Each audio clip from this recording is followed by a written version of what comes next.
Good. Solid. It's winner chicken dinner.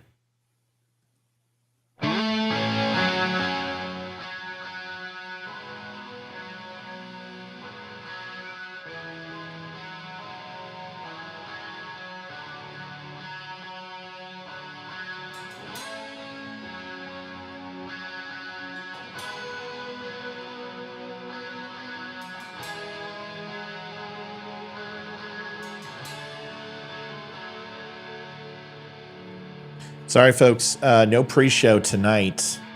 Even though it says there is a pre-show, we are not having a pre-show. We were a little bit late getting on. Terry and I are constantly working on the DUM Club. And it's been hectic. We're going to start in 1 minute here. Welcome to Spreely, Twitter, Facebook, Rumble, and Twitch. YouTube as well. Good to have everybody on. We have a good show tonight. Don't Unfriend Me show. Obviously, Leroy, myself, and Olivia will be here. I don't have much else. That's about it. Let's go ahead and get this popsicle stand opened and fired off. You want to call into the show tonight? Phone line's going to be open. It's Friday. Fridays are always phone line Fridays. The moderators will walk us through phone numbers to dial in. You want to call in and say hi to Leroy, say hi to me, say hi to Olivia, whatever the hell you want to do, just come and say hi. See you guys in the back half of 3 minutes.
What's up, everybody? It's Ryan Weaver. I am on the Don't Unfriend Me show, otherwise known as The DUM Show, with host Matt Spear. You guys can find the show at The DUM Show on social media or thedumshow.com.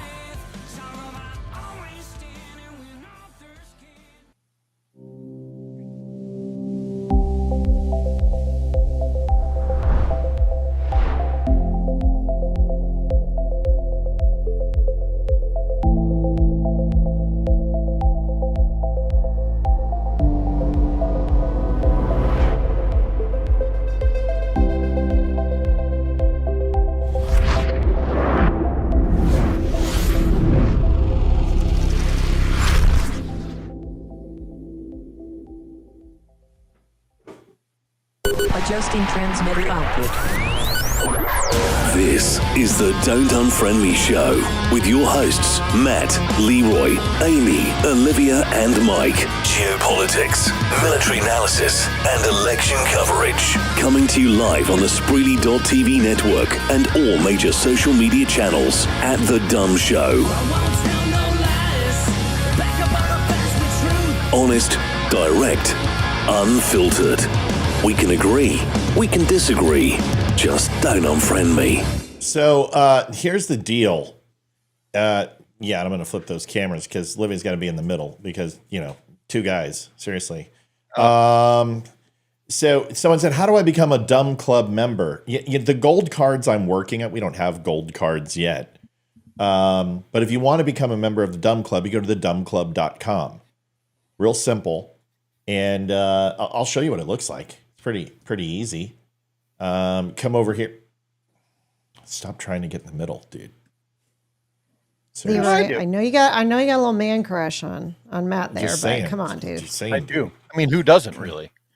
I mean, that's a good point. I mean, who can blame you? So thedumbclub.com. And oh god, I butchered that. Son of a motherless. The Dumb Club. There we go. All right. So what the That's Hayden. What the hell is it doing playing this shit? Shut up. Seriously. My God. Gotta flip the wrong one, Matt. Here we go. All right. So dumbclub.com. Come over here. And you get all the benefits, what it does, tells you a little bit about it. Then you have each plan. You've got gold, silver, and bronze.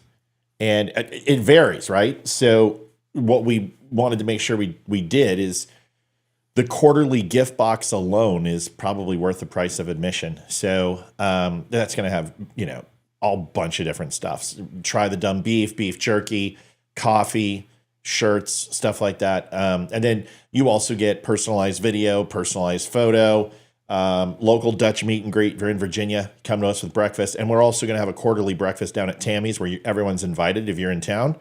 But also you can come into that via conference, and we're going to do it after hours and have her broadcast it. So that'll be fun. You also get a $20 gift certificate to Spreely through Cost Club, and you get a free Cost Club membership, which is essentially an Amazon for made in America stuff. And it's 100%, deodorant, toothpaste, all this, razor blades, toilet paper, whatever it is, everything you buy in the store.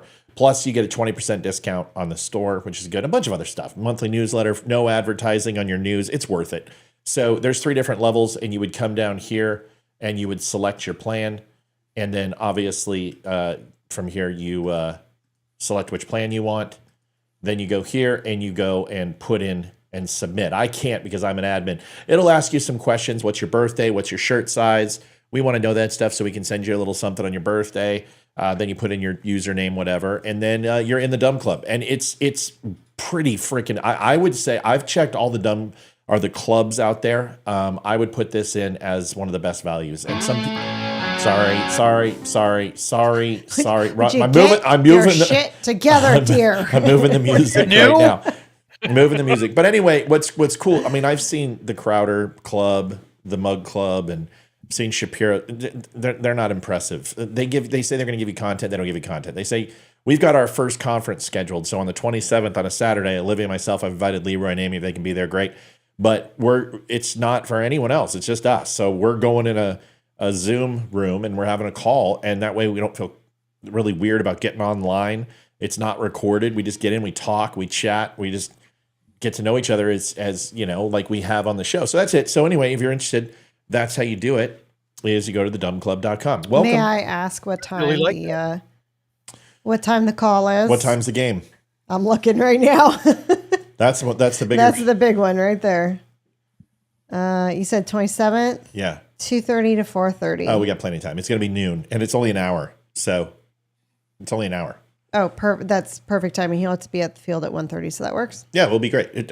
We'll just you know what? We'll take him with us to the game. That's great because you can run Zoom from a phone and then go see it. But anyway, that's how it. And you know why? Because people were giving thousands of dollars a month.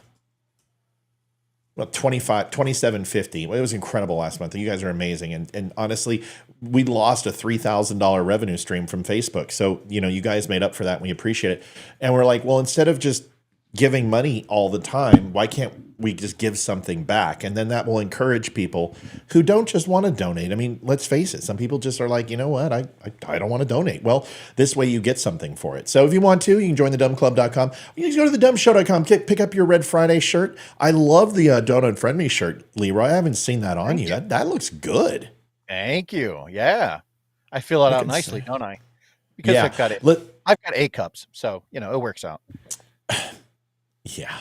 Some guys like on Twitter today, he's like, you got bigger boobs than my 12-year-old daughter. And I said, why the fuck are you checking out your 12-year-old daughter's boobs?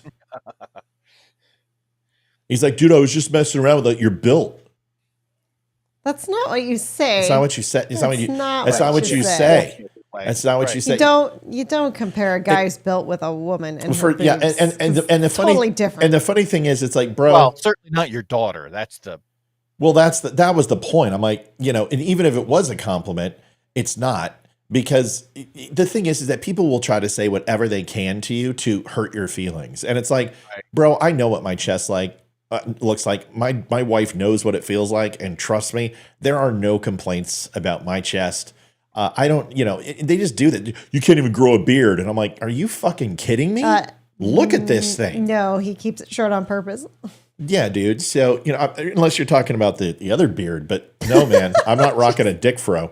So anyway, welcome to the Don't Unfriend Me show. You know what you're going to get here. It's a Friday night. Friday nights have become our most popular night, which is insane. I don't know why, but they've become really busy. It's because it's the end of the week. We're all a little punch drunk and we're all just kind of whatever. It's usually not a very scripted show. No, it's very relaxed on Fridays. We like to have a good time, but we've got some stuff to cover tonight. First thing I want to do is I want to talk about something that Leroy cannot talk about. So he's not going to participate in this, and I'm going to address it right now. All right, Leroy, just put your headphones on, put your earmuffs on. Put your earmuffs on. Turn on the music. So he's gonna go into the chamber of silence while we do the newlywed game. Silence. That? Hold on a second. Would you believe, Chief? Would you believe, Chief? It's for you. Okay. So that's a big flip flop. You should not be wearing your flip flops. You're standing. I feel great. My back's, now that I've been standing, I'm feeling great. I've been in my flip flops for 2 days. Just making sure. My back I feel so much better without the shoes. Flip flops are just amazing. Like, the closer you can be to the ground, the better it is for your body. And I'm just telling you, shoes, you're not meant to be in shoes. You're supposed to be walking in your bare feet. And that's the way we were designed. But shoes obviously make it, you don't step on glass or get too cold or get too hot. And we get that. But, if Aborigine people can do it for thousands of years, I think we can too. So let's listen. Last night when we were live, somebody was like, Matt, any news on Iran? And whenever I answer the following, nope, everything's going as is, and Iran is hoping that their message was sent loud and clear. I might be giving you a message loud and clear, and you've got to decipher it. And none other than 2 hours later, Israel did something. And everybody's flipping out. Oh my God, World War III. And I got mad at Deidre. She's on right now, I'm sure. And I was like, Deidre, she posted the nuclear facility and showed a nuclear warhead went off. And that type of stuff is not designed to make people feel good. And first of all, it's completely not true. And I know it wasn't true because in order to do that in that way, shape, and form would require a hell of a lot longer than that strike lasted. And obviously, to hit that facility would take more than one pass. And if you do hit that facility in that way, you are also going to escalate this conflict to a level that nobody really wants. Iran, I told you, when Iran sent the 300 drones and the ICBMs and cruise missiles, I can say plural, I think, you you understood that they telegraphed this way in advance. Yeah. Number one. And the reason why is because if you guys don't understand, during the Cuban Missile Crisis, Khrushchev and Kennedy really spoke through the naval maneuvers that were taking place for the blockade. And they were communicating through the movement of ships and essentially the demarcation line, the DMZ, the blockade line. They sent starbursts over each other's bows. There was a level of communication that took place that demonstrated the motives from a military standpoint that most people couldn't understand. I told you Iran was sending a message. This is before Fox even said, the night of, I came out, you saw the show, go. What did I say? I said, Iran is sending a message. They have no desire to actually hit people. This is very much like the Soleimani flex, where they went ahead and launched it all around our bases and didn't hit anybody. This is very similar to that. They telegraphed it. There was no escorts for the drones. They knew ICBMs were launched, not ICBMs, excuse me, cruise missiles and ballistic missiles were launched. When they were launched, they knew it all. And the Aegis system, or the Iron Dome, the Archer system, and the other systems that Israel has are the best integrated air defense systems on the planet. So let me tell you what I didn't tell you last night. Is I was very clear that this was a message, number one. Number two, you can answer this. Is it the Harans or the Varans? I can't remember. Is it the Harans nuclear power plant? Is that the name, Leroy? Harans? Natanz? Natanz, thank you. So Natanz, yeah, there's a couple different power plants, just nuclear power plants that would be of targets. And I got a little map for you that I can show you that is put together by someone you may know. And here are the nuclear sites that you can see. You have Natanz. And yes, it's Qum, I believe, but it's spelled cum with a Q. You have Tehran up in the north. You have Iraq, and that's Iraq. And you can see the spread out that most of these are in the center, except for this little one down south. And this is a heavy water facility. And the reason why there's a heavy water facility on the coast is for the exact reason that you would think, is because it's right next to water. And the rumor is that the Natanz nuclear facility was hit. And I can tell you, not in so many words, what I am understanding last night is that everyone saw these explosions in the sky. That was AAA. That was anti-aircraft artillery. That was not. Everyone's like, Israel's attacking. I'm like, no, they're not. Those are the integrated air defense systems of Iran that I told you about, which are plentiful. And although people on Fox were saying the IAD system for Iran is inadequate and it's shit and it just has a bunch of SA-3000s, which is bullshit, that's not true, or SA-300s. It is a more extensive integrated air system than that by far. But what you saw was AAA, or anti-aircraft artillery. And this supposed retaliation from Israel was another message. It was a message back to Iran.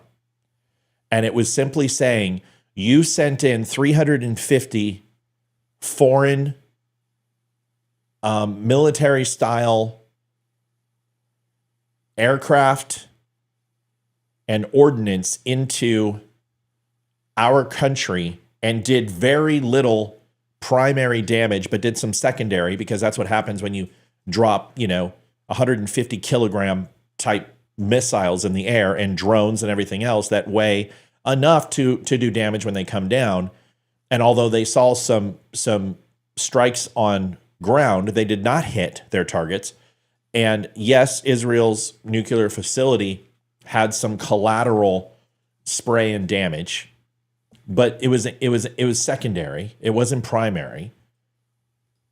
You sent in 350 plus of these We sent in 3 drones and we parked them right over 3 of your most sensitive areas, not to spy on you, not to escalate with you, but send a very clear message that we can get into anything you have. You won't know, and we know right where you are. And these are the targets that we're going to hit if you keep fucking around to find out. People need to leave Israel alone. They need to let them do their job. They're a sovereign nation. They know what they're doing. They will send Iran into the fucking Stone Age. All these people are like, Iran is going to liberate the Middle East and they're going to take out the Zionists. No. Iran doesn't stand a fucking chance against Israel. They don't stand a chance. They are, I've told you this 100 times, they're a defensive country. From a naval perspective and an air perspective, their air force is a fucking joke. So I'm gonna just step back and tell you, sometimes the answer that you want, I have, or Leroy has, but he can't say anything, and I shouldn't say anything. Do you understand? There's a very big difference. I can input a little bit here without stepping over a line. Okay.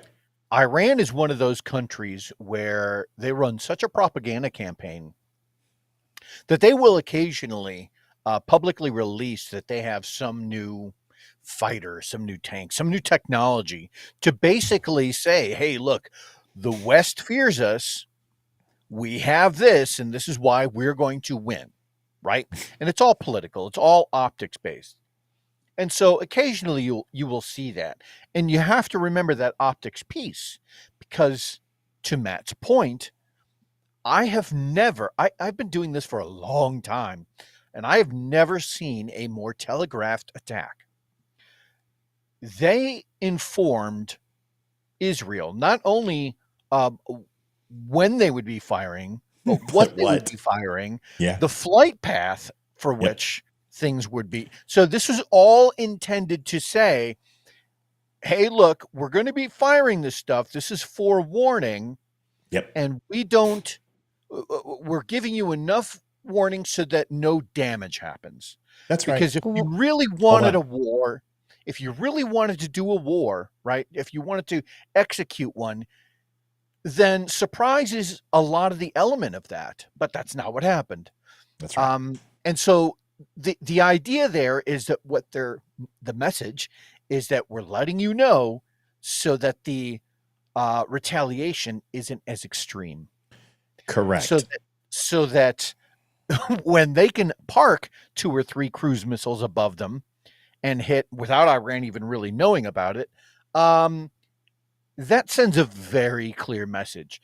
Also, back in it was like the late 90s, early 2000s was when we infected the centrifuges in Natanz with a virus that basically self-destructed all of their centrifuges that help, purify that uranium, plutonium, whatever the hell it was. And so Iran is not as secure or as powerful as they claim. This is a country that constantly has to put it out to the world. Hey, we've got this new piece of technology. And I think it was a couple of years ago, one of those things that they found out after it got washed through Intel, they found out it was like a photoshopped technology. I remember this. This. The interesting thing that people need to understand is that if Israel, here's the greatest thing that you need to understand, okay? When we wrote strike packages for Iran 22 years ago, the level of attrition that we would have experienced was upwards of 71% of the first wave of aircraft would be lost. And that was from a unified front. It's a very different time.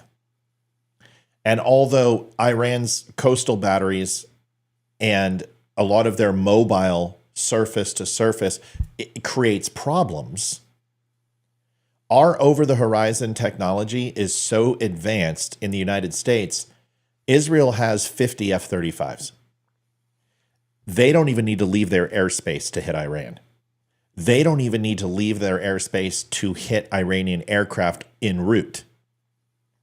I don't think people understand, and this is where Leroy has to shut up, but I don't think you guys understand the level of superiority and dominance that the United States has from fighting a long-range battle. Now, as far as Iran's surprise, this is a guess. I have absolutely no information on this whatsoever. I have not discussed this with anyone in a capacity who would know, but I'm fairly confident that Iran has hypersonic missiles. And when I say missiles, I would leave it to 1 to 3 of them. Not a lot, but have enough. And that's their new saber rattling. And I believe that they got those from Russia.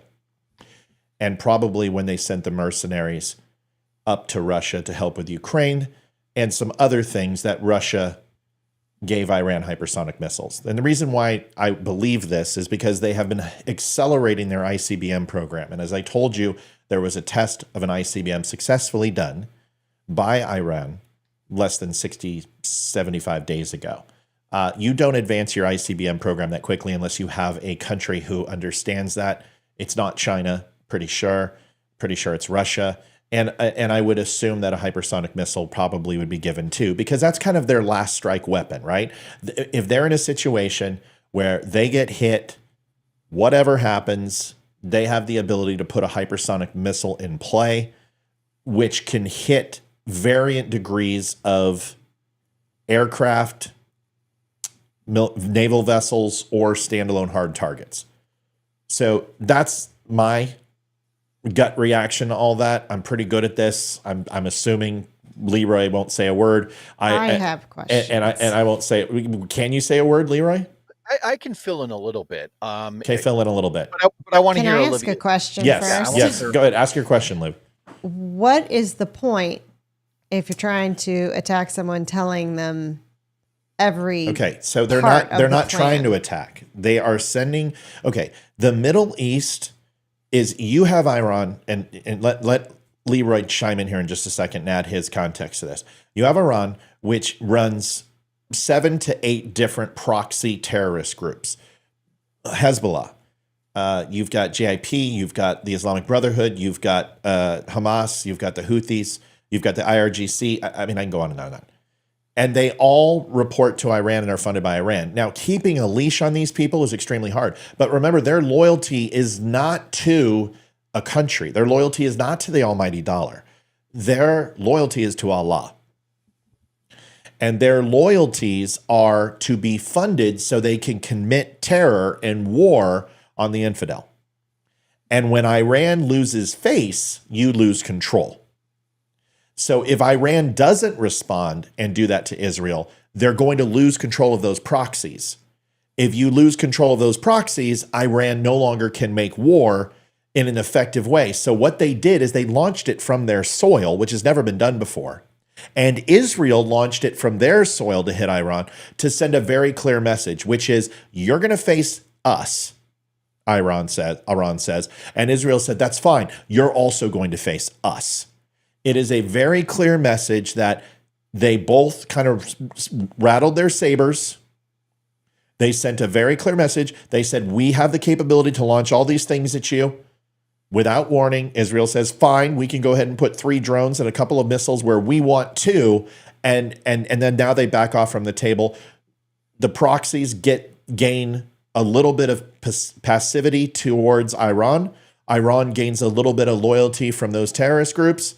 And then Israel clears their standing with Iran and with the world about that they have patience, that they could have responded apocalyptically if they wanted to. They didn't. They could have flattened Tehran. They could have done things way overboard. And Israel just said, fuck around and find out. So this was basically just a show.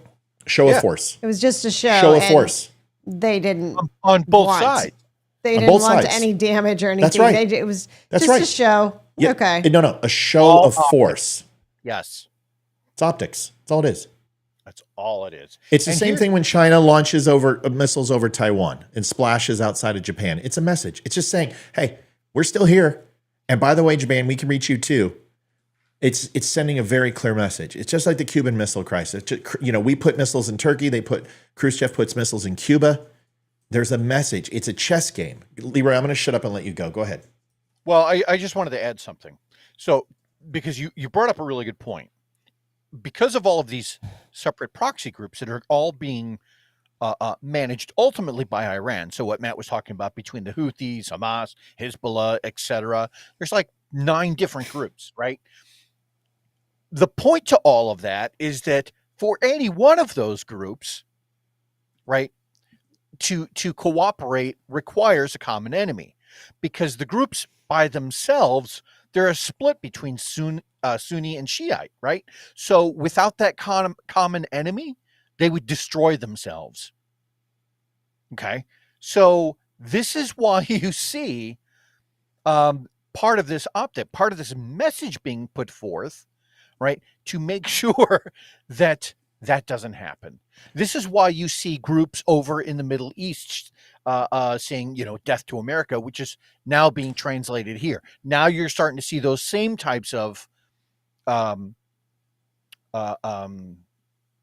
do you call it?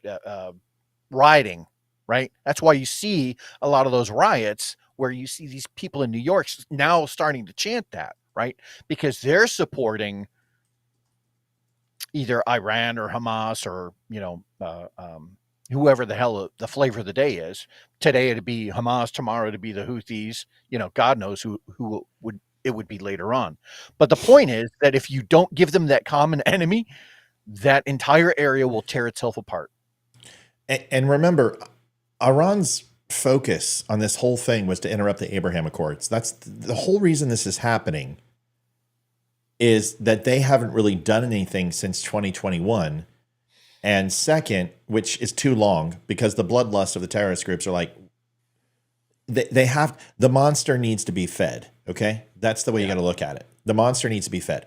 That and the Abraham Accords. So they kept them essentially laying fairly dormant for a long. Now Hamas would launch in a few rockets, and Hezbollah would get froggy, or the Houthis would get, they would go ahead and take a civilian charter or some shit, like a convoy style vessel that is a supply vessel or something. But they're not going after our aircraft carriers. Iran would put a couple on the Persian Gulf and come within 150 yards of one of our carriers, and then we would fucking put a 50 cal into it, and it was over. Little things, right? But it was to interrupt the Abraham Accords, and Iran has accomplished what they were set out to do. And now they want to back off. And good, because Israel and Iran do not want to fight each other. This is the thing. Oh. They hate each other. They hate each other incessantly. But they don't want to. They want other countries to fight each other. So they want Saudi Arabia to fight Iran. They want Iraq to fight Iran. They want the Muslims to do what the Muslims do, which is kill Muslims. If it wasn't for the Jews, the Muslims would have just eradicated each other a long time ago, just like a lot of the Native American tribes were doing. So, right. So when they have a mutual hate for Israel, Muslims thrive. And when they don't get to hate Israel, and that's why they want to interrupt the Abraham Accords, because if you get Saudi Arabia, you get Kuwait, you get UAE, you get Jordan, you get Egypt, you get all these countries signing a peace resolution with Israel, then Muslims have no one to fight but each other. Right, exactly. And that's a big part of that, right? So Iran wants some level of escalation, but not to the point where they would get wiped off the planet, which could happen. So there's a little bit of a line there that they have to follow. Like, we need to stir up some conflict, but if we make it too much, then Israel will take care of the world's problem, right? So there's a line there that they're trying to follow, and that's exactly what's happening. That's it. And the last thing is that you can assure one thing in these global power exchanges is Iran is very different than it was in the 90s and the 2000s early, where they were death to America. And they were, most assuredly, if they would have had a nuke, they would have used it. Although they are still extremist to a point, and they want to see America falter in a lot of ways, they will only do that if it benefits them. Right. And it would have to be in optimal conditions. Like, for instance, let's say the axis of evil. China and Russia, not going to happen. South Africa, North Korea decide to go ahead and form and invade the United States. It's not going to happen. Yeah, Pakistan. Yeah, that's a good point. It's not going. Yeah, no, fucking dude. You know how Pakistan's going to play.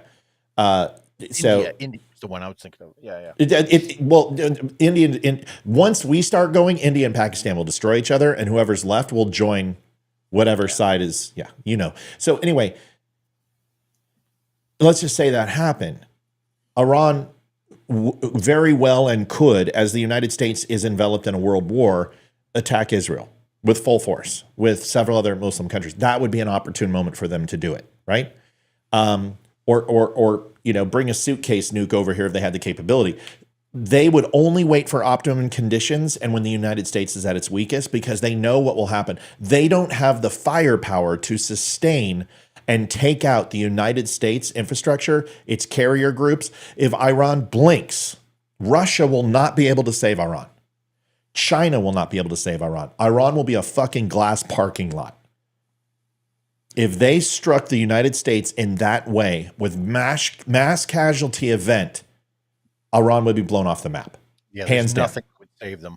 Nothing. No, because Israel would fucking nuke them. See, everyone goes, Israel never helps the United States. You don't Israel's help is, we don't want their help because Israel escalates shit. Like, people are like, why don't they help us and send us money for our border? You know what they would do? They would send the IDF to Mexico and they would fucking kill the cartel. They would fucking annihilate Mexico. They would infiltrate their government. They would assassinate their leadership. And anyone who they couldn't reach, they would take their families hostages and murder them. Israel, don't fuck around. I told you this. The United States doesn't want Israel's help. So they offered to help in Iraq. And you know what we told them? Stop. We don't want your help. Everyone's they didn't help us in Iraq. Well, there's a reason why. Because Israel, they play a different game. Go ahead, Leroy. Oh, I was just going to say, I mean, it's because of Israel that we have the term, when things go biblical. I mean, yeah, that's the point. That's what they do. Yes. So that's why they're not in Mexico. That's why they don't sit here and help us with Iraq.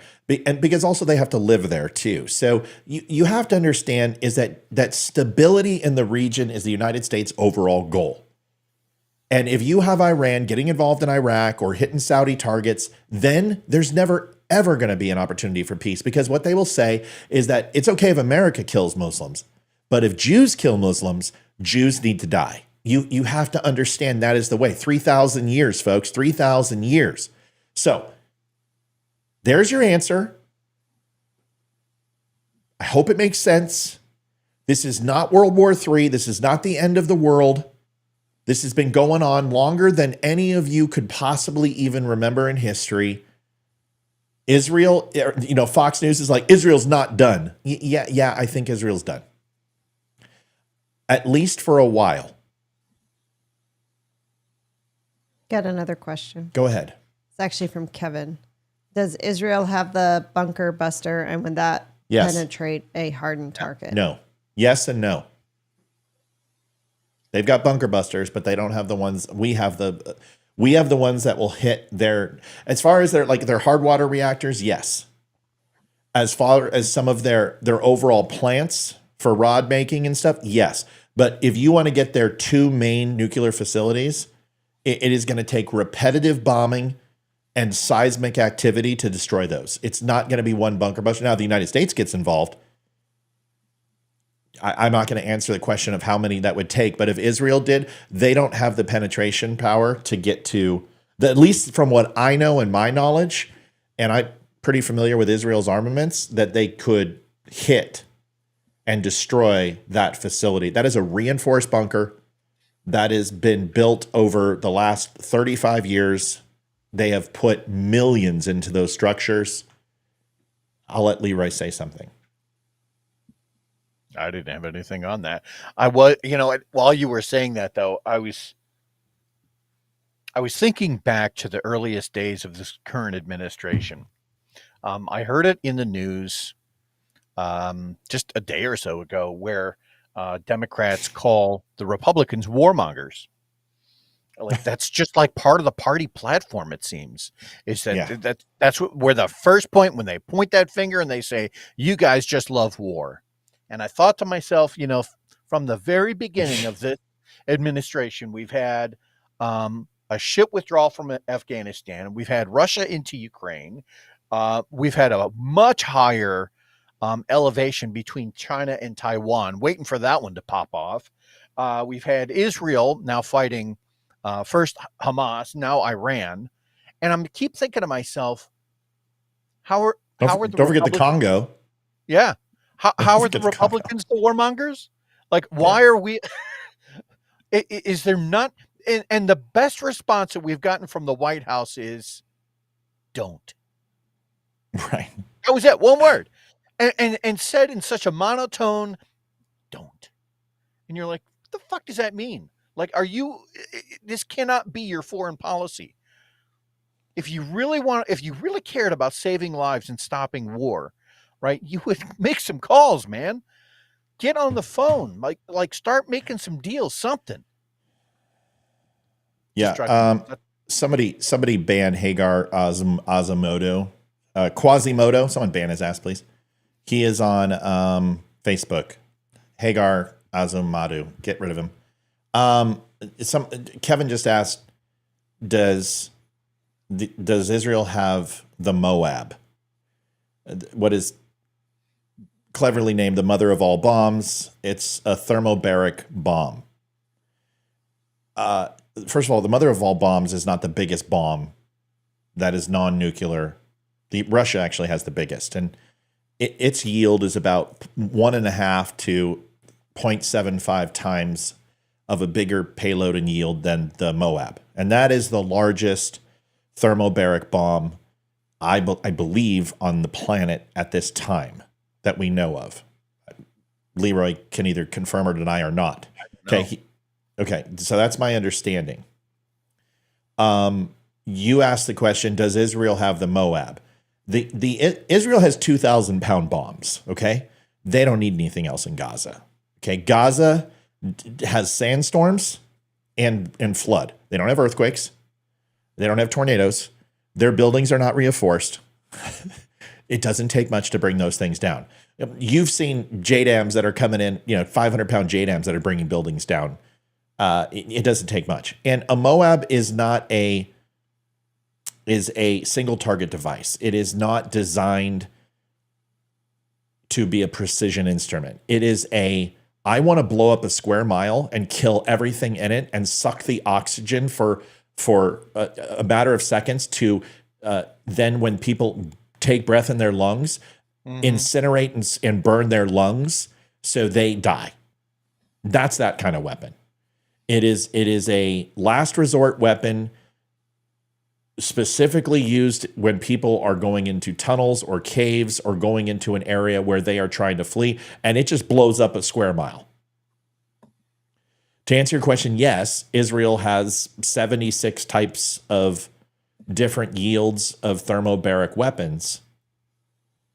But if you're asking if they have the Moab in particular, I don't know the answer to that question. I have some input on that, actually. Go ahead. That is that, I think people overemphasize things like the Moab or whatever the hell the Russian equivalent is, or the Tsar bomb or any of that. And when I say they overemphasize, it was back in the 40s, I think, late 40s, early 50s, when we were trying to come up with still bigger and better, atomic bombs. And they were always worried about kilotons, like how much more could they pack into a smaller package. Right. Hey, what's going on, Donut? Sorry. Go ahead. The problem with that is something called inverse square law. And that states that after you've had an explosion, right, doesn't matter how powerful it is, the rate at which that energy dissipates from the center drops off very fast. Inverse square law. You'd have to look it up. I want to say it's like for every it's exponential. It's absolutely exponentially less. So what the U.S. figured out quite early on is that it's not as as effective to have a series of huge bombs as it is to have hundreds of smaller bombs. Correct. Right? Because then that inverse square law gets canceled out just by placing more and more that are spread out. And that's how you end up with things like MIRVs, the multiple independent reentry vehicles. So I just wanted to make sure that everyone was tracking. No, it's a really good point. That's what I'm trying to explain to people is that there's JDAM and laser guided bombs and GBUs are designed with variant sizes. A MOAB is designed that something is surface level. It's in the area. You can't get it with mortars. You can't get it with an Apache. You can't get it with a cruise missile. So you use that thing to essentially, in a square mile, and that's not a MOAB, by the way, in a square mile, hit something that it's going to kill. But if it goes into tunnels and if it goes into caves, it is a surface level device. It is not designed to be a bunker buster or take out hardened targets. It's just this is the way. Okay, it's using a fucking shotgun to kill a mouse. It's just an over high intensity explosive that takes oxygen out of the area, fills it with superheated gases, and if you don't get killed by exposure, by concussive force, by gravity, G's, which bomb puts out a tremendous amount of G's, and that is a tearing explosion. It's very much like TNT, so it's a slow moving explosion. So it'll rip you apart versus like cut you in half. Yeah. Right. So the MOAB is just a nasty device that puts a surface level explosion in a very large area to hit you. So when someone says, "Do you think they're dropping MOABs?" No, I don't. Because there's other things that are 10 times better than a MOAB, and I'll give you an example. And then we're going to shift because we got a lot to talk about tonight. I don't have time to go through all of this like I want to. Isn't it funny? I love it when they take the Air Force Space Commands take down all their videos. Okay, so this is an older. It's not even letting me in. I was fortunate enough, and I told Matt about this a while ago. I was fortunate enough to have attended a very specialized class where they spoke about the development of nuclear weapons. And oddly enough, the idea behind it wasn't the spread of radiation. That was like an after effect. The actual idea of atomic weapons or atomic bombs is about causing a differential in air pressure. So if they cause certain PSI, will take out certain hardened facilities. That's actually what they're designed to do. So that if we dropped one that was near a Russian launch facility, even though they have, say, doors that may be protected up to a certain PSI, if we produced a bomb that made more PSI than the door, then we know that facility would then be neutralized. So it's not radiation. It's actually just pressure. That's and a lot of these GBUs is people don't understand. A lot of bombs that are coming in explode in different ways. Some penetrate and then explode. Some actually explode on contact, and some explode above target. You're going to see a couple different variations here. This is obviously here's all three of them, just so you understand. This is your first one, which is guided and obviously glides in the target. It's a non-propulsion GBU, and it will use its fins and stabilizers and can essentially use its own inertia to have a flight path and a glide path. A lot of people think they come straight in and straight down. No. Bombs that have no any type of guidance or any type of ability to maneuver in the air come straight in and straight down. These don't. These have glide slope. They have the ability to come in almost horizontal, not quite. Cruise missiles are a better weapon system than those. But these have the ability to come in at a 17-degree angle, and almost not quite flat, but flat enough to hit a target from the front. And I'll show you that in this video. So that is on contact. That's on contact. Boom. Okay. These are all small. Some of these are 150-pound bombs. Some of these are 500-pound bombs. Some of these are 1,000-pound bombs. Yeah. Well, Well, the the whole idea of ballistics is that the steeper the launch angle, the steeper the descent will be. But if you go in at a much shallower angle, then your impact will be at a shallower angle. That's the whole idea behind ballistics. Correct. Now watch this. This is a perfect example of what Leroy's talking about, is that if you want your explosion, this works like a claymore. So it will not waste energy by pushing up or pushing to the left, right. It'll push straight down. And this is the way that a lot of nuclear devices actually deploy now. They don't explode when they hit the ground. They explode above their target. And the actual mushroom will do more secondary damage due to radiation concussive force. So watch this. This is actually going to blow up above its target if I have my bombs right. I do. So, and you can see that there are several what appear to be droplets coming out of this, like a cluster bomb. That's not the case. Those are the ball bearings and pieces of metal inside this to penetrate tanks. You can see it explodes right there. Yep. And now you can see all of the fragmentation coming out of that weapon system that annihilate everything around it. Now, if it would have hit the ground, it would have come up and wasted energy directly up. If you're going to want to hit a vehicle or hit a column of troops, this is what you would do to hit the entire area. You guys see the difference? Now, remember I was telling you, watch this. This is a buster, right? So there is a plane under which doesn't happen. This is bullshit. They do have underground bunkers for planes, but not like this is stupid. But no, that's probably intended to recreate something called a HAB or a hardened aircraft bunker or something along those lines.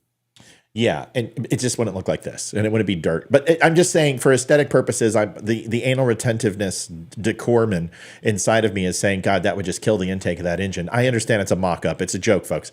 But you can see that it's going through, 10 feet of earth and concrete, and then now you have, that's a bunker buster. And those are in ready supply for Israel and other countries, and the depth, velocity, and yield are all interdependent upon which country. United States has the best bunker busters in the world, and they can go deeper than anybody. So if Iran wants to pretend that we can't hit their facility, we could fucking destroy Iran's facility probably overnight. Cool? Cool. Good talk. It's fun. Sorry, Livy. Did we have anything else? Some questions off topic, but let's give them. Bring them in. I gotta find it. Rhonda, can you please ask your question again? No. I'll search it. Yeah, it was Rhonda Hicks is the one who, but it was like 15 minutes ago on Facebook. So she said, did she put a cute? Matt. Yes. Why is Biden talking about federalizing the National Guard? Yes, that was it. They're talking about it. They're doing it. Yeah. God, I hate to say this, but I'm going to stay away from this one. I have a brother-in-law who received orders. He is in the Army, and sure enough, he received orders to go to the southern border. I know nothing beyond that. He won't tell me. I won't answer it. Yeah, and so I'm just I can't answer that one, folks. Sorry, because I know something that I shouldn't know, and I'm not going to say anything. I'm going to step away from that one. But I will just tell you this. The reason why you federalize the National Guard is because you don't have any other options.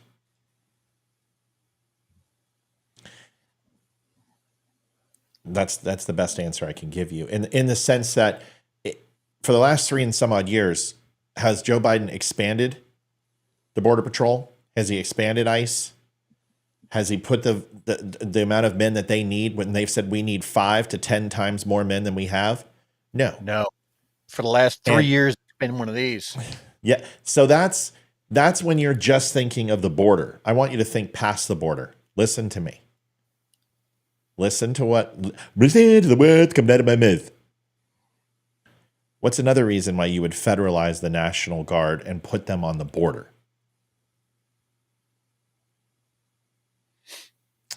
That's all I'm going to say. So obviously there is a heightened sense of awareness to ensure that we have a ready and active force on our southern border. Okay? Is that good enough? Sounds good. Moving on. Jennifer says, Olivia, tell Matt to stop interrupting you. What? There's funny faces afterwards. I think it's because I'm not talking at all. You can't do that right now. Okay, hold on. I got a bunch of questions. Matt, are they federalizing the National Guard to stop Texas? No. That's it. I just told you. You got to peel back the layers. I want you to look at what the FBI director just said. Go look up Ray last week. What did he say? Mm-hmm.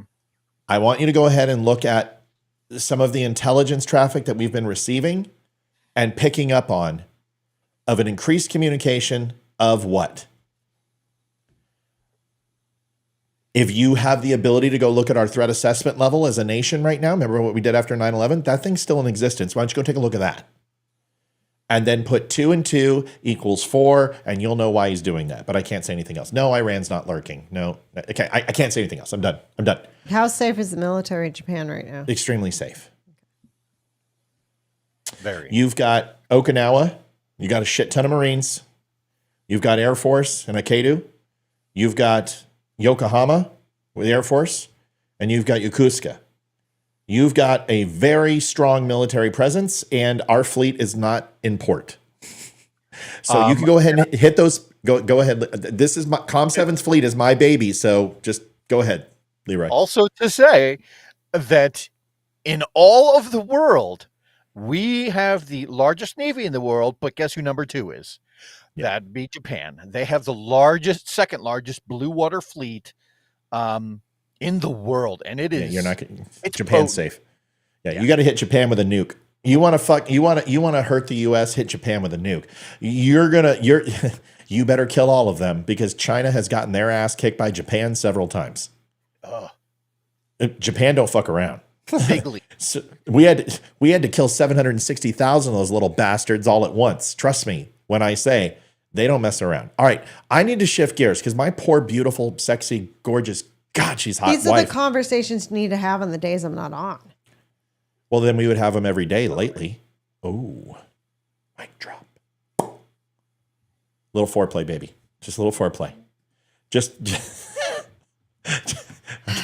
I'm in trouble. I can see that's really doing it for her. Yeah, it is. She's getting hot and bothered. Look at her. She's getting worked up, folks. Woo! All right. So, hey, but listen, this is an important conversation, and this is good information. This helps people. This makes people understand a lot of things. But trust me when I say this, the Democratic Party does not want an attack on U.S. soil, okay? That is the last fucking thing they want. Now, you might think it might give Biden the war. Remember what I said 3 years ago. The only way Biden's going to get reelected if he starts a war, okay? That looks like that's scaling down fairly well. It's rounding out quite nicely, okay? Everybody got their shots in. Everyone, Israel even told Iran they were coming, okay? So let's relax. I mean, when you convene and bring chief of staff, military generals, president of the United States, and bring a war council together, I think Iran pretty much knew what Israel was going to do. They're not doing that to go ahead and figure out how much money they're going to raise from selling brownies this quarter, okay? So that's rounding out nicely. But I will tell you what, if there is a terrorist attack on U.S. soil, Joe Biden is in a world of fucking hurt. It'll have the opposite effect where people rallied around George Bush. They will want to lynch Biden. So because of the border. So let's just Joe Biden's running for president. Donald Trump's a really good point. If I can add something to that, that really does raise a really strong point. You have on multiple occasions throughout the course of this show have spoken to the weakest stances for the Republican Party that have cost us election from time to time, right? One of them being abortion, right? There's a hard line there, and because we can't really dance on that line very well, that costs us. That costs us in polling. It costs us in numbers. Same thing applies here for the Democrats, because there's a lot of them right now that are looking at that southern border and going, "This is not right." Buttholes puckering. Yeah. So, yeah, Bubba wants to call in and talk about bunker busters. No, not tonight. I got to throw Olivia some red meat. So she wants to have a topic. So let's get into this. Chocolate is better. I've got another topic after this that you guys need to see about artificial intelligence planes and jets. We're not going to do that right now. By the way, folks, if you have not had a chance, please do us a favor. It's getting to be the end of the month. Not you, Leroy. It's getting to be the end of the month here soon, and we are still a little shy of what we're trying to reach for our donations. If you have not had a chance, I only ask at the top of the hour and usually at the end of the show, but we got to ask tonight. First of all, thank you so much, all the people who are watching. There's a shit ton of people watching. We love that. You can go to linktapgo.com/thedumshow, and you can actually tip, and it will show up right here on this screen, or you can actually donate, and it will be sent to our email, and then we'll call you out in the show and tell you thank you, and we appreciate you. Listen, as long as you got your wife taken care of, your husband taken care of, your significant other taken care of, the kids are good for birthdays, you got your summer trips planned, and you've given to your local vet community 501c3, maybe consider and say, hey, do I need 5 coffees a week at Starbucks that cost $7 a piece, or could I help out the Dumb Show a little bit and make sure that this free content continues to remain free? We would appreciate it. And also, we have the Dumb Club. If you like to give but also get something back, we've got a fantastic club that we're building. It is still in the works. It's a daily process, but you can actually donate to the Dumb Club and receive exclusive membership benefits. If you would not mind, take a look at that. I want to show a video here of some female shot putters, and I want to see if you can figure out what doesn't belong here. Okay? So here you go. Watch this. And I don't think I have any sound on this. I don't. Liv, you ready? Okay, here we go.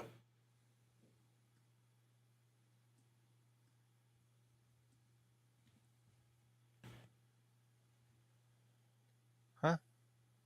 Just watch. You got the females come in, they stand into the square, and then they leave. What does that mean when you leave the center in shot putting? If you step out, what happens? Are you You're disqualified? You are disqualified. That is absolutely correct. We've watched enough Olympics, Olivia. I'm sure Leroy has too. They grab the put, they walk in a circle and step out and are DQ'd. Every single girl from the opposite team did this.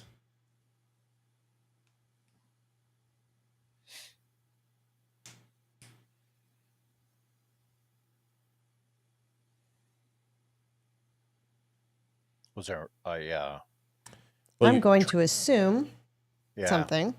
Well, let's not assume. Let's watch, and then we can make an educated guess about what happened.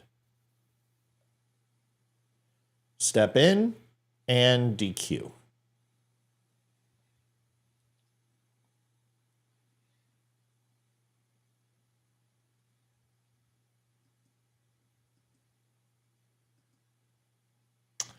So, sorry for the silence, but you don't get sound on everything. The production value isn't that high. So, 5 middle school female athletes in West Virginia refused to throw shot put against male Becky Pepper Jackson. That's what I was going to assume. This comes just 2 days after the 4th Council Court of Appeals blocked West Virginia law that says you must compete in the category that matches your sex. Sad day when 13 to 14-year-old girls have to be the adults in the room. And good for them. I gotta say, I'm with you. I think there is it's absolutely disgusting that you can have somebody who comes in who is a boy who can throw further, is stronger, and play against girls. And listen. This is Becky Pepper Jackson. And you know what? Looks like a beautiful young lady. In any estimation, nobody would probably know, but those girls know. And what happens to their rights? So that's the question I have. Olivia, what happens to those rights of those little girls to compete? What if Ethan decided to go ahead and join the girls' softball team? Could you imagine? Even though he's 10, he is far exceeding other 9-year-olds and 10-year-olds on his team in baseball with 1 year of experience. And it's just, you can see his growth, his advancement. What are your thoughts on this? And then I'll go to Leroy. It's not fair to the girls. And they all talk about the rights of the transgender person. Like you said, what are the rights of the girls?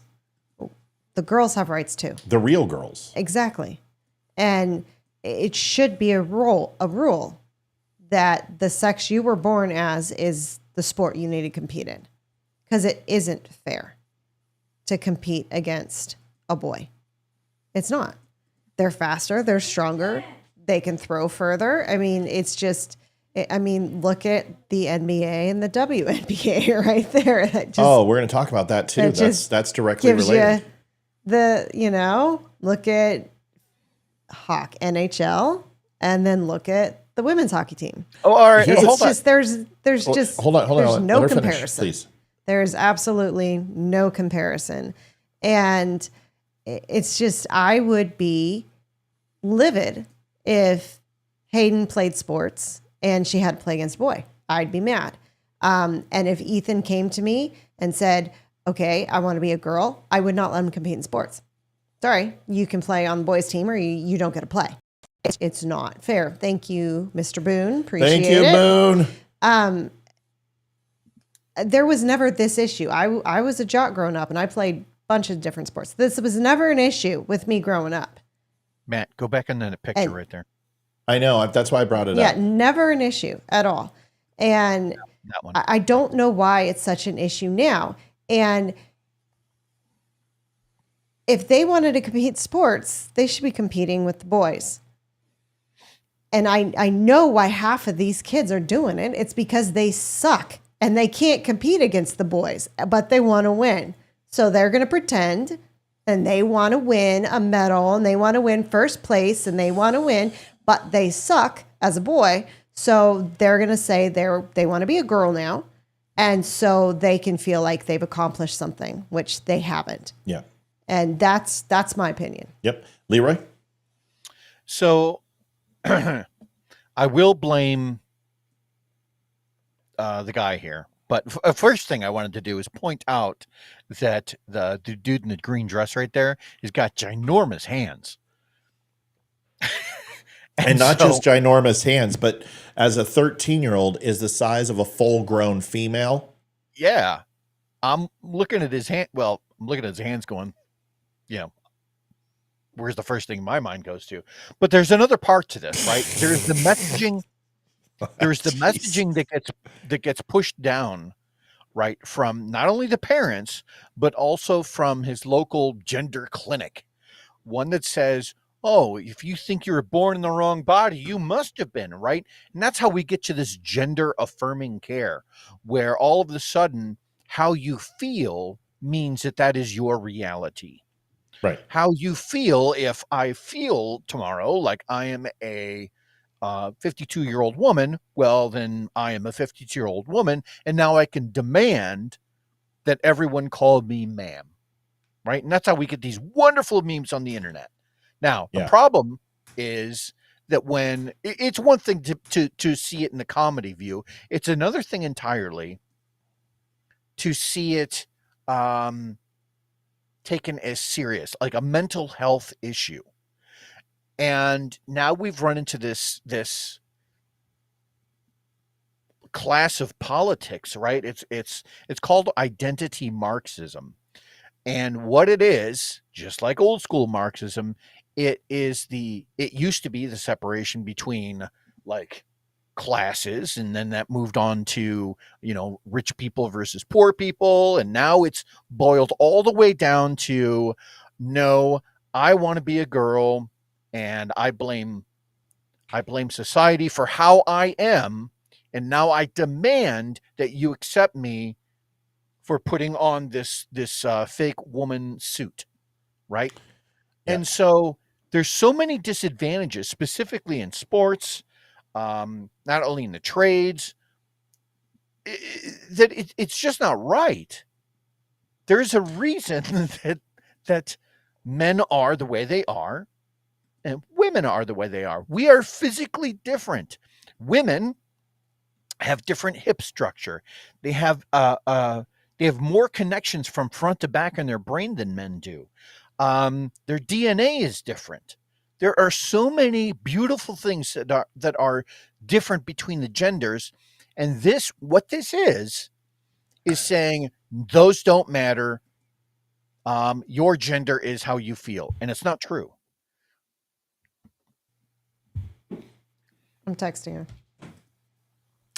Here's what I'll say. I'm going to take a different approach, just a little bit to this. Hey, would you please have Hayden make my other shake and dump that out? Thank you very much. Listen, I have absolutely no ill will towards Becky Pepper Jackson. Nor do I. At all. Becky Pepper Jackson looks like a girl in every facet. And my daughter has a friend I was just thinking. who looks just like this. And I support and have, what's up? Mom told me to come here. Oh, we Shake. My brother knows. I asked if you would mind making my other. Make it, I've never made it. Yeah, it's 3 or 4 ice cubes, 1 scoop, and half and Mom, 14. It's 5 ice cubes, 1 scoop, and to the 14 line, Thank you, Haiti. which is between the 12 and the 16 because there's no 14 Okay. number. So, I support. Hi, Maureen. Hold on, I'm going to bring you in. I support that a child may have some very strong feelings about this, and yes, it very well may be the mother and father's responsibility, and it may be the mother and father who have pushed this nonsense on this child. Keep it down, please. However, as I would never fault the little girl for child abuse, not to fault the girl or boy for wanting to, now that the decision has been made, obviously some gender affirming care has taken place. This has been going on for a while. There are physical signs that you can see of this child, and I can't sit here and say that I would condemn or chastise this child to want to play in sports. However, this family doesn't look broken, crazy. The child doesn't look unloved. Right. There's a lot to say because I've had a transgender boy who believes he's a girl in my home. Excuse me, a girl who believes he's a boy in my home. Both. Yes, I've had both. And I will tell you that one was absolutely insane. Yes. Who was never allowed in my home again. The child is manic. The child is psychotic. Insane. They'll never be in my house again. And the other can come here anytime that he wants. She wants. Sorry. The thing, But hold on, let me finish. Sorry. This is let me have my time. You guys have had your time. Let me have my time. And I'm trying to be as and I'm sorry to be short with you, but I want to finish you can tell I'm struggling with this. Because I got my daughter in the other room who's listening. We owe it not to lie to our kids. and not everyone gets a trophy. And this is one of those things. And when we sit here and say you're a girl when you're not, it doesn't do that child any good. It doesn't help that child to have a realistic life. What you're saying is that people will conform to your wishes no matter what your wishes and how ridiculous they may be. And that is the wrong message to set up for a child. We tried that. We tried that with the No Child Left Behind bullshit. Mm-hmm. And you can say, I love you and I care about you. If you want to be known as a girl and you want to be called Pepper, that's fine. And I love you and respect you. Thank you so much. Can you just put it in the other glass, please, hon? Yes, brother. Thank you. And I can understand that, but it doesn't do any good. And it hasn't done us any good. And we've lost an entire generation of kids who believe that they're going to come out of college and they're going to be multi-billionaires and CEOs, and they're pissed off and they're angry and they've been lied to. And this is just more of the same. So there is a way to love this child and call her, him, Pepper, and use her pronouns in the house and make her feel supported. And that's fine. Okay. Because as a parent, you're going to do whatever you can.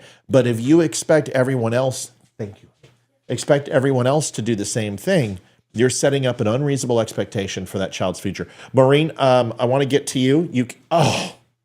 Oh no, Maureen, call back. Olivia, you had something. Thanks, honey, for letting me finish. I just had to get my thoughts out. I mean, if it was one of our kids, I'd be like, okay, that's great. You can think that.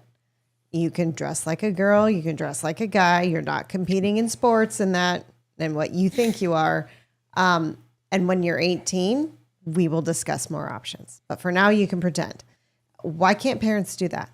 I mean, if this Pepper is middle school, so 12 or 13 years old, and that is way too young to be doing this. Or make them play way on Boyd, too young, right? I mean, and then you got Hayden's friend, the really nice one, the sweet one, who was in the play and is just adorable. She's 12. And when I was 12, the boys were smaller than me. But then the following year, when we turned 13, between 7th and 8th grade, they all shot up and they were all taller than me. And holy cow, I am very curious to see where she is next year when she hits 8th grade, when she goes through her growth spurt this summer, how that's going to affect her and what that's going to be like for her. Because right now, she looks like a little girl. Yep. Absolutely. Yep. I had no idea. I'm sitting across from the dinner table, no idea until Hayden said something. And I didn't either. And this little girl does not resemble a boy at all and has the voice of it. And I never called her she or her at all. I used her first name, and I had a talk with her and explained to her that she couldn't spend the night at our house.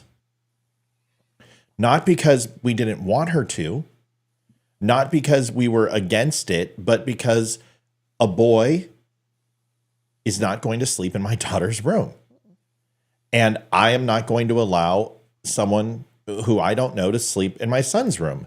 And you're certainly not going to sleep in our room. So, but you are welcome to come here. You're welcome to play here. You're welcome to eat here. If you need a safe space, this is the home for you.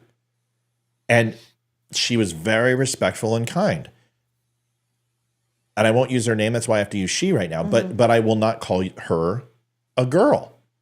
I will not. But I will call your feminine name that you want to be called. That's fine. But I'm not going to sit here and play into something that isn't true. Maureen, you've been more than patient. Wonderful to see you. I'd love that you've got your new phone because it looks great. Even if you don't have a new phone, just pretend you do. What's going on, kiddo? Oh, no sound. Hold on. No sound. Hold on. Try now. Why is there any sound? Maureen, call back. You don't have any sound. Nothing. Maureen, call back. Let her call back real quick. Well, Go ahead, Leroy. The big question is that, for years, girls fought for acceptance into the Boy Scouts, right? Claiming gender doesn't matter. Well, if gender doesn't matter, then play in the boys' team.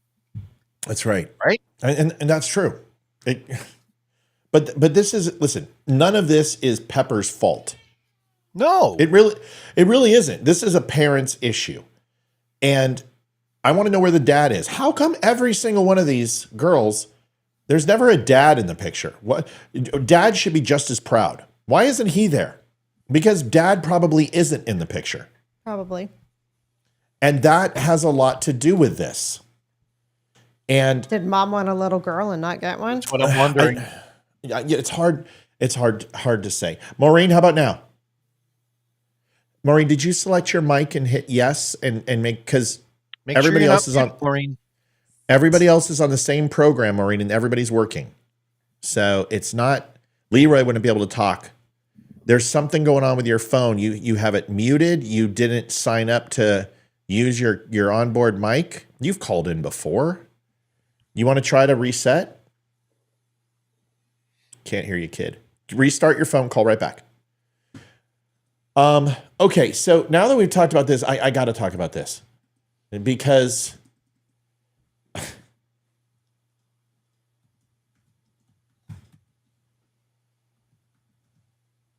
this is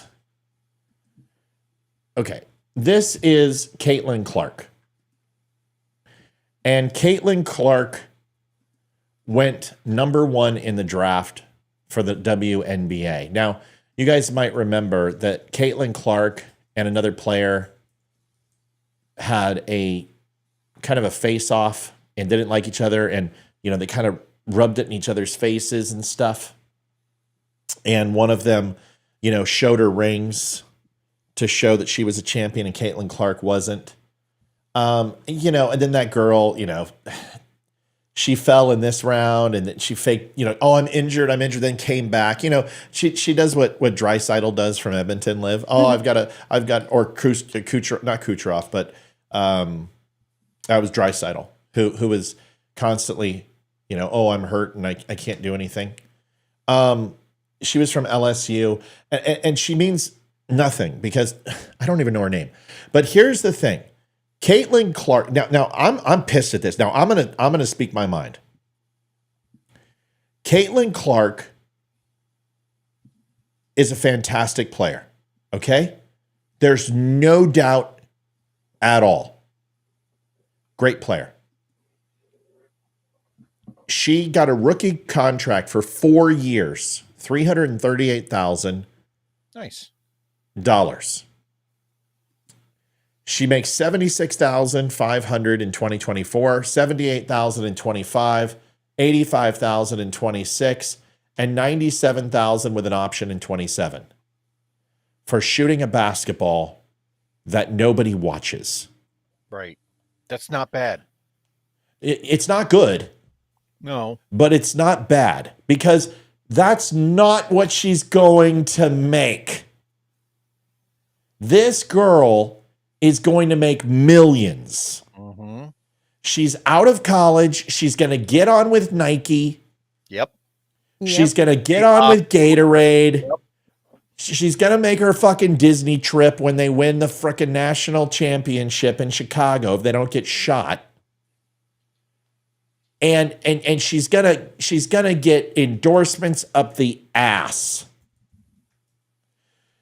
When she's done with this, she's gonna be an analyst for CBS Sports or Fox or ESPN, and she's gonna get $1 million contract because she's soft on the eyes when she dresses up. She's very pretty. She's not an idiot. She's articulate. She's not Hextall's daughter. Yeah. And she's going to be successful because she's marketable and sellable. She's going to make millions of dollars. And she's not going to go take CBD oil over to Russia and get arrested and spit on America. Okay? That was fun. This thank you. This chick is going to okay. But with all due respect, Miss Caitlin Clark, this bitch ain't Kobe. She ain't Michael fucking Jordan. She ain't Scottie Pippen. She ain't Kareem. She ain't Magic. She's not Larry Bird. She's not LeBron. She's not even Kurt Rambis. You could take the smallest player in the NBA. You could take the smallest player on a farm team and put them up against Caitlin Clark. And that person's going to put 50 points up against her, dunk all over her, and destroy her physically. Nobody cares about the WNBA. And here's the other thing I will say. League minimum in hockey for men is $750,000. And they work 10 times harder than these chicks. They do 10 times more shit. They have horrible travel schedules. They do ungodly things, and they don't bitch and complain.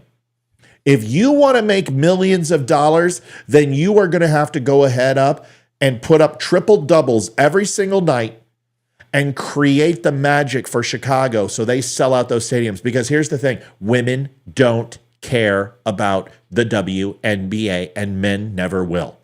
Men will never, ever, ever, ever, ever, ever, ever, ever care about the WNBA.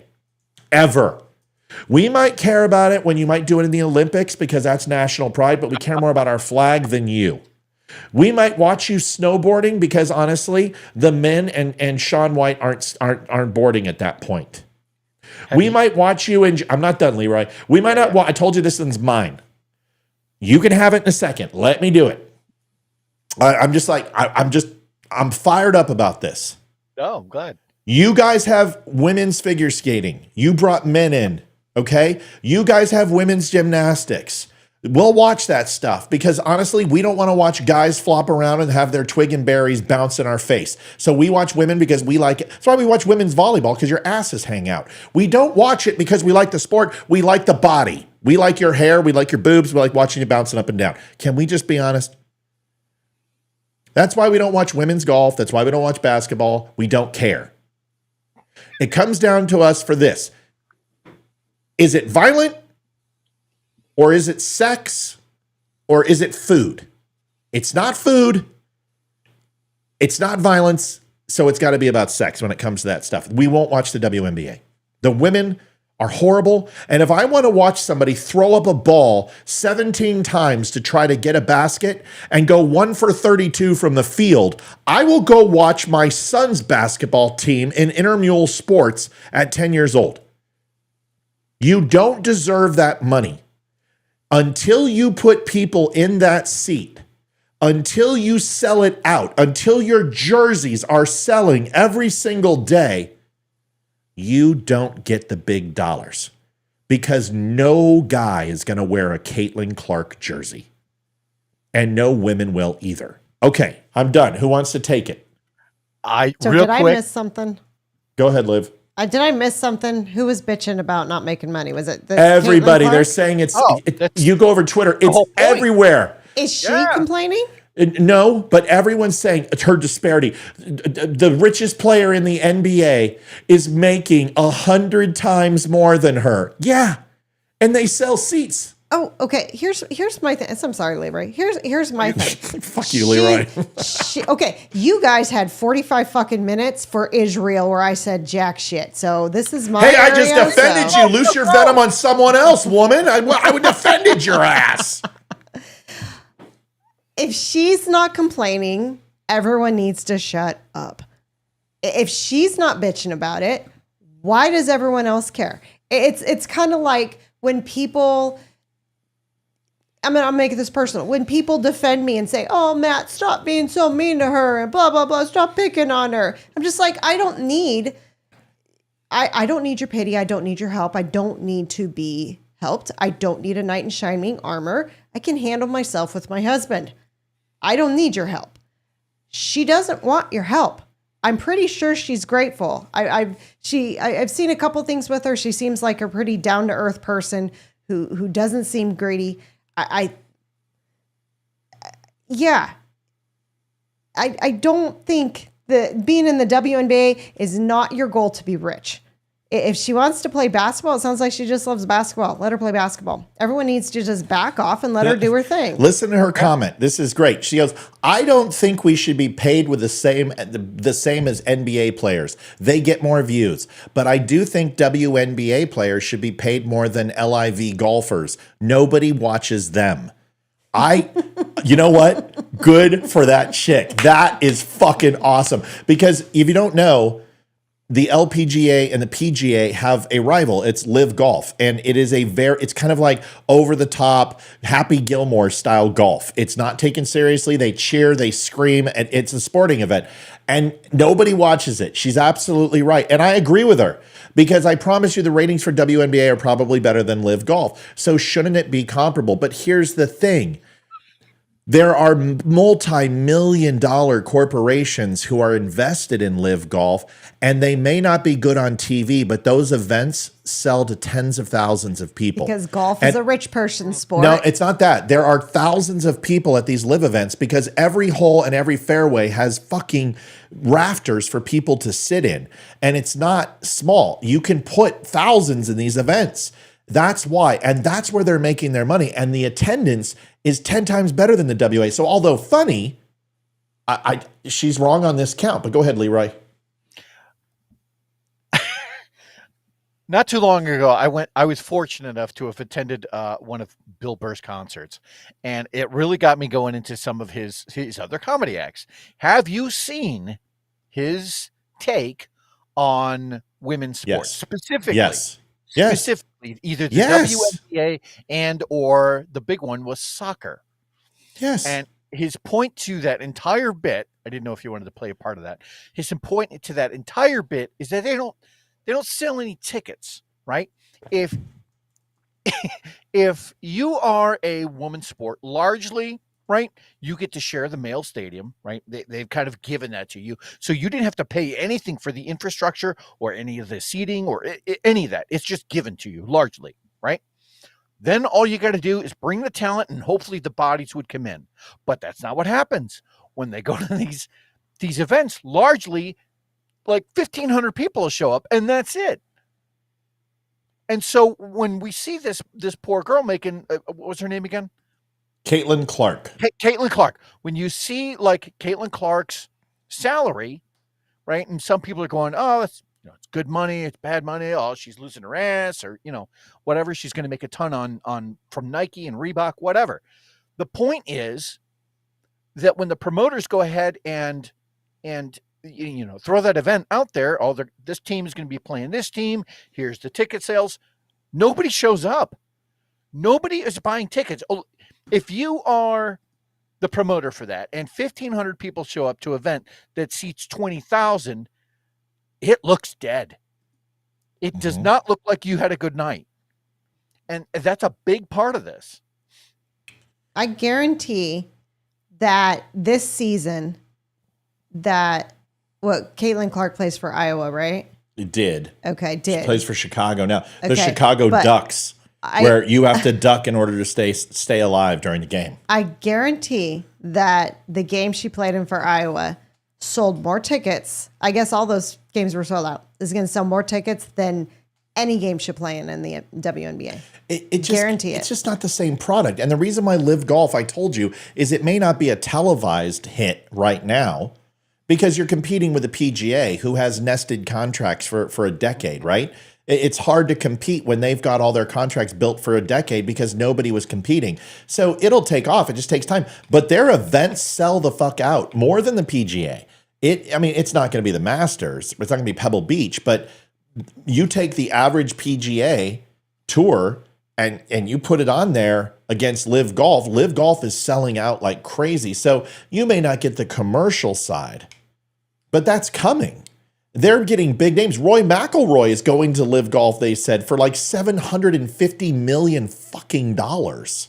Damn. I mean, he's rivaling Shohei Ohtani money. And guess what? He's probably not going to gamble it all away like that prick did. It's a little joke, little humor. Hey, Maureen texted me. I guess her cell's out of battery. She was calling from her computer because her landline gets a busy signal. Okay. So I don't know, but Try. As soon as you get some battery power, call us back. So here's what it comes down to. Women, and not the women on this show, but the women who complain endlessly about the rights you have that you pretend you don't have, right? All the rights that you say you don't have, and the pink tax and all that other bullshit, which I've put to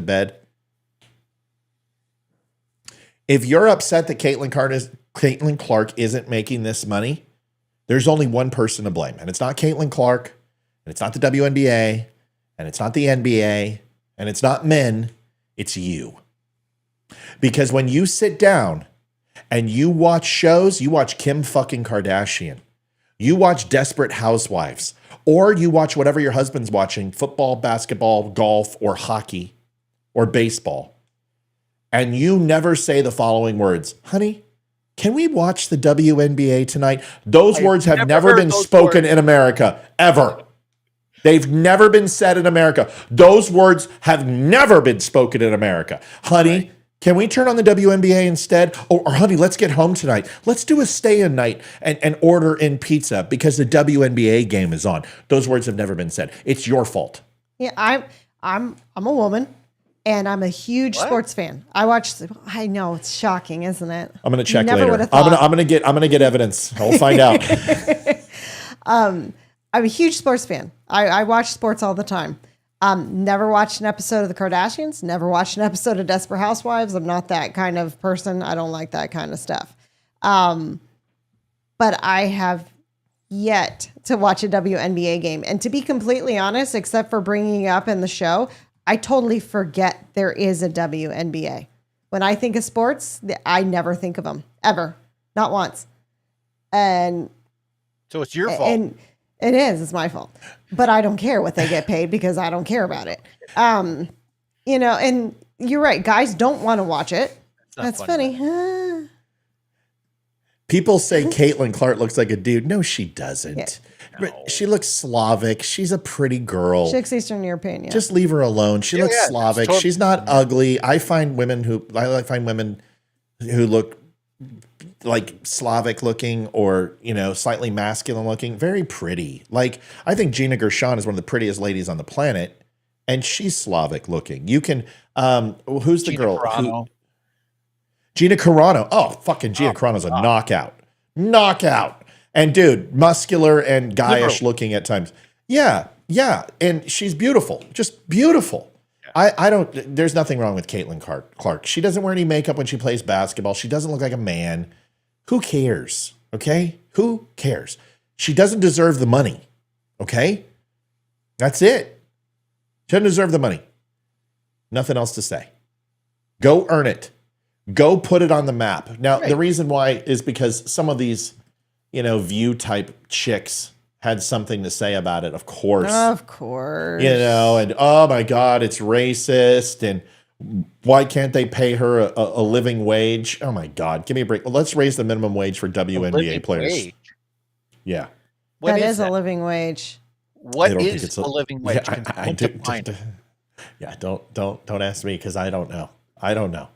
All I know is that these people are full of shit. There was a question for you. Go ahead. Did Joe Biden's uncle get eaten by cannibals? Not joking. Someone asked that. And I think they were trying to be facetious because of your video. I'll answer that question. I'll answer that question right now.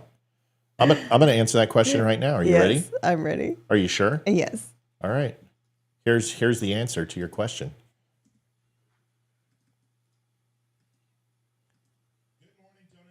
Whoops. Who's that guy? Yeah. Friend Me podcast. He's kind of Good sexy. morning, Though. Shut up! Matthew Spear. They can't hear when you're talking. Good morning, Don't Unfriend Me Nation. Matthew Spear from the Don't Unfriend Me podcast.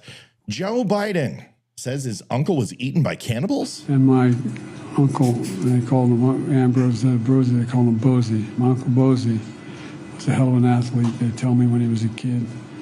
And he became an Army Air Corps before the Air Force came along.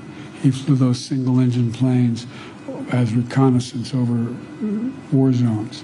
And he got shot down in New Guinea. And they never found the body because there were a lot of cannibals for real in that part of New Guinea. Breaking news, folks. The Cannibalistic Federation of America has endorsed Joe Biden. This is a long streak of amazing endorsements for Joe Biden. The U.S. auto workers, the unions, Hamas, now cannibals from Papua New Guinea. What an amazing feat. Speaking of feet, those cannibals said the only problem with eating a Biden because about an hour later, you want to do it again. Also, breaking news, the Fine Young Cannibals have endorsed Joe Biden.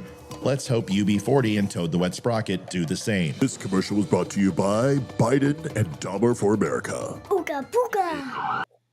We have one more. If you haven't seen it, these are all over Facebook. You are more than welcome to watch them. We are now calling, it has a name. And caller, you can call back in just 1 second. This is called Slap Checked.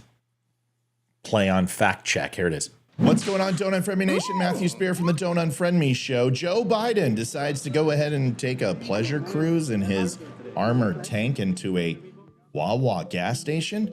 Why, might you ask? Well, because Donald Trump went into a Chick-fil-A, and this was very well received. There were men, there were women, but particularly African Americans who embraced him and said they were voting for him. And this is unsettling to Joe Biden, who believes that, well, you're not black unless you vote for him. Decided to go into this Wawa with the mayor, who's also black, and had a black person wait on him, and it all seems so scripted and so contrite. And they said, no, this is just a moment with an authentic Joe Biden. He's not plagiarizing or stealing other people's ideas like he's done his whole career. Well, lo and behold, it was scripted.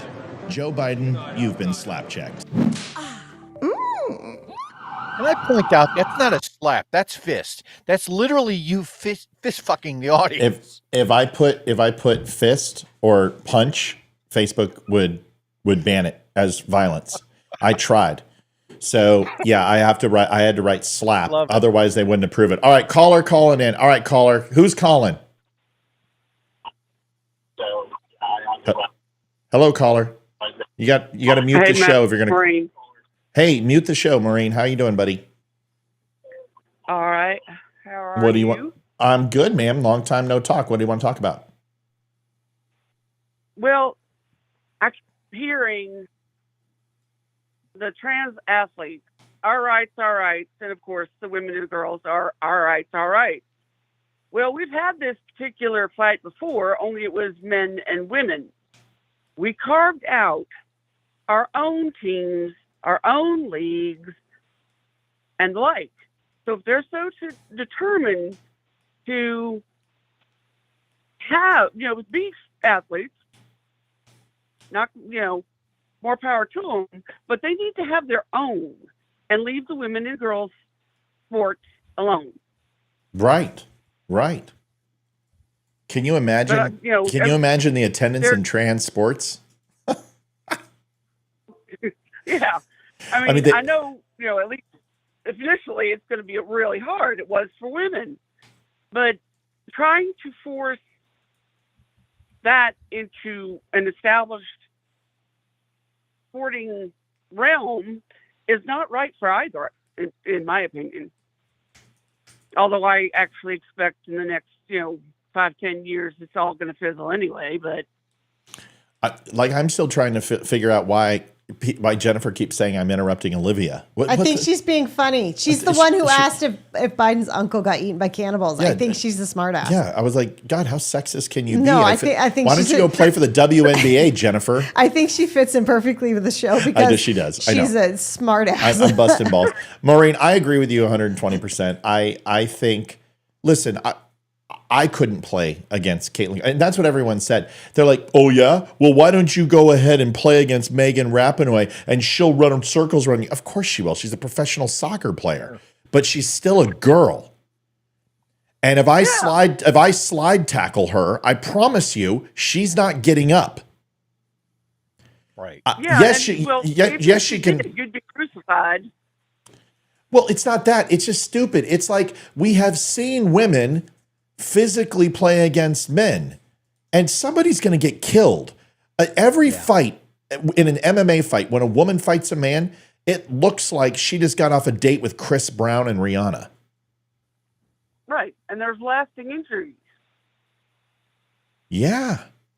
Well, yes, and you go ahead and put a woman in a football game. Let me know how that works out for you.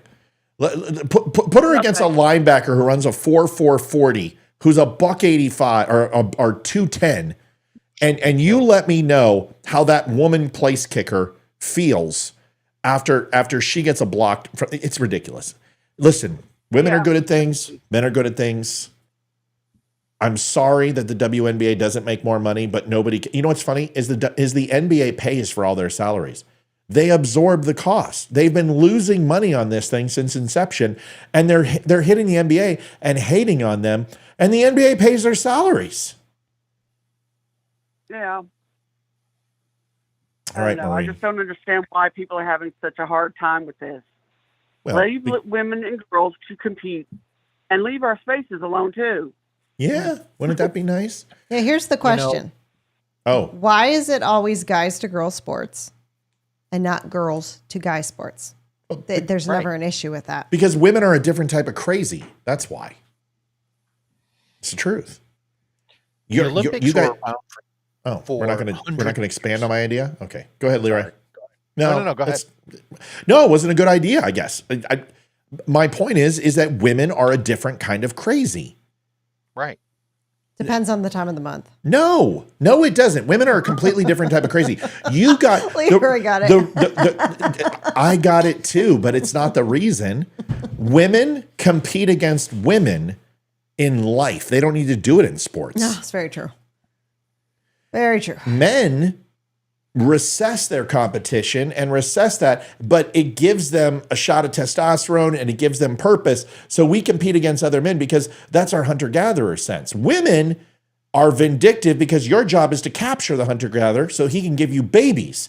So you will kill your rival and rip their head off and eat them. You're a different type of crazy. Women are just a different type of crazy. And you're not crazy enough to be like, I'm a woman and I want to play with men, because that's not your ultimate goal. Your goal is not machismo. Your goal is to land a guy or a girl, depending upon which way you bat. And you will do whatever it takes to win that game. And that is the most competitive game on the planet. Have you ever seen two girls going after one guy? Holy shit. It's the worst thing I've ever seen. Leroy, go ahead, buddy. I was just going to point out that, the Olympics have been around for hundreds of years, but it wasn't until about 1900 where women were allowed to play in the Olympics. And it just seems like, hey, look, we understand. Here is your own set of sports. We want you to compete, right? And now that's not good enough. Now you see women like actively trying to, like what we were talking about with the Boy Scouts, trying to get into the Boy Scouts, trying to get into football, trying to get into several mainstream, right, men's type sports. And eventually that wasn't good enough. Now you can't just be in the WNBA. Next thing you know, they're going to want to play in the NBA. And I just keep thinking about my wife, right? Like, we buy a house. She's like, all right, well, I really want to decorate the bedroom. All right, fine. I guess like pink bedspread. I don't care. Right. And then it's just like everything else. It's like cancer, man. It just spreads. First thing it's a bedroom, then it's a bathroom. Next thing you know, it's the family room. That's how you get to things like the men's cave, the man cave. That's like the one room where we can have a little privacy, right? Just throw a little few, just a few. It's the truth, dude. It's the truth. Like I had to make Olivia her own little corner. I had to make her own little corner. It's really pretty. This is the shoe closet where you get to hang a poster that has a Lamborghini on it and a girl on the opposite wall and a little 12-inch TV. That's all you get. That's eventually what we're working our way down to. And good luck getting good luck getting any room in the fucking closet. Maureen, we got to let you go. We love you. Thank you for helping Mod. You're the best. We love you to death. You're awesome, Maureen. Thank you, ma'am. Take care. Thanks, buddy. All right, folks, I got one more for you. And then we got to talk a little bit about some of the things we do here on the show. Here is a video of Tucker. And I will tell you, man. People don't say that because they're worried about getting... Tucker's kind of he's going off the rails a little bit. And, this guy used to be cutting edge. And now he's turning into an Alex Jones 2.0. And the intellectual side of Tucker Carlson has kind of went by the wayside. And he either needs to hire the writers that he had on Fox, or he just needs to find his own niche, because whatever he's doing, he just seems like, listen, I'm an old angry white dude. He seems like just an unstable white dude. There's a difference. I want you to watch this and tell me what you think. It's interesting. people don't say that because they're worried about getting punished. They're worried about someone putting kiddie porn on their computer. Right. Members of Congress are terrified of the intel agencies. I'm not guessing at that. They've told me that, including people on the Intel Committee, including people who run the Intel Committee, the people whose job it is to oversee and keep in line these enormous, secretive agencies whose budgets we can't even know. They're black budgets.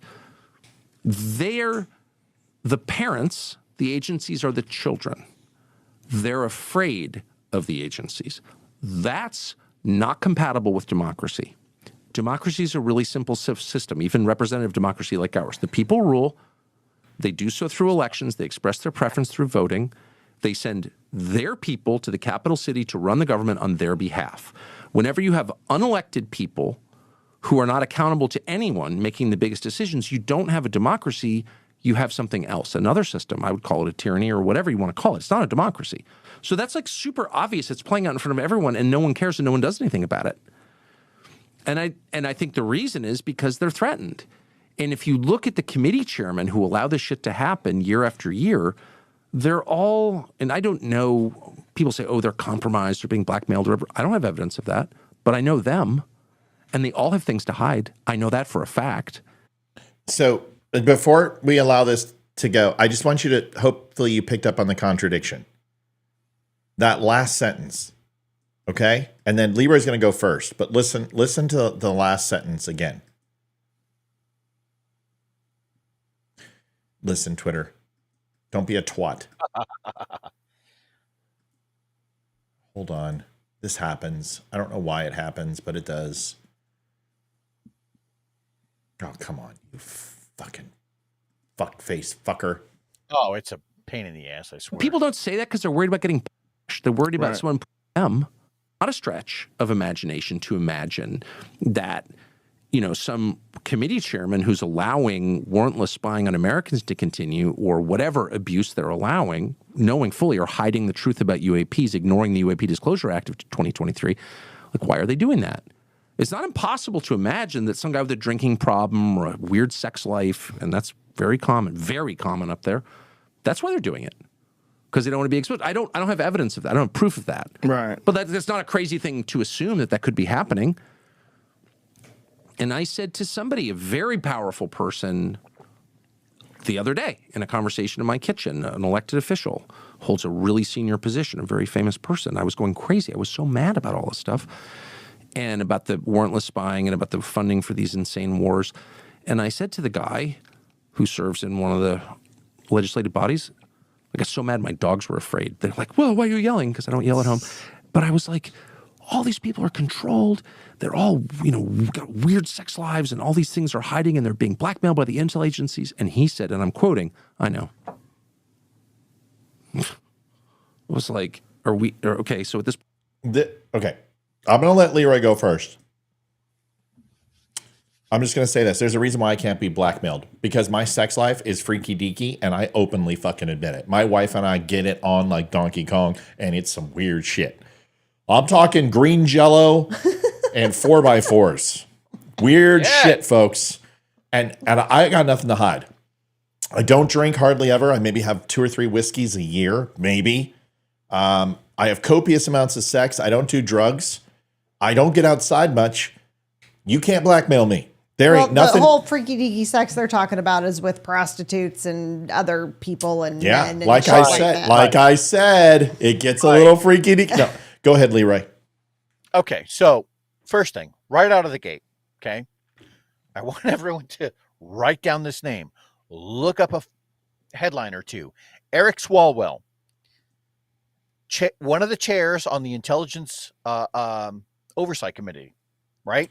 And he got caught banging a Chinese prostitute. Ding, ding, ding, ding. Right.